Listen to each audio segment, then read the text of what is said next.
Alors oui, le contexte reste malgré tout favorable, notamment un marché ouvert et compétitif, avec des nouveaux acteurs de première ligne qui sont entrés, on va dire, récemment sur ce marché et qui se positionneront sur les renouvellements du 1er janvier 2026. Et au niveau des primes, on s'attend plutôt à des primes stables et en baisse, et plus de capacités en fait disponibles sur le marché pour nos assurés en cyber.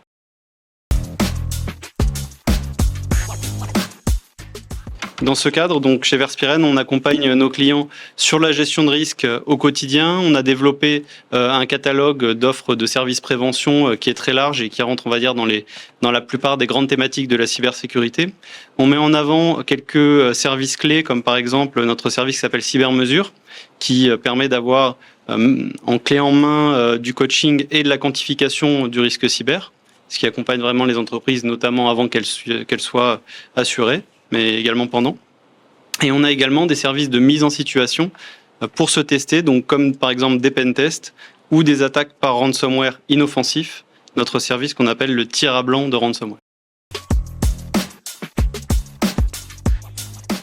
Alors tout d'abord, il faut anticiper les sujets de tension avec les assureurs, en discuter avec son courtier de conseil, notamment Verspiren, pour ensuite miser sur plus de prévention.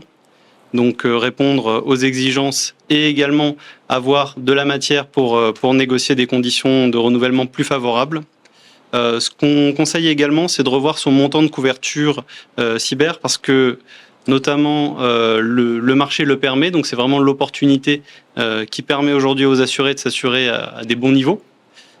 Mais également parce qu'on constate que généralement les entreprises ne sont pas assurées par rapport à leurs réels enjeux en cyber.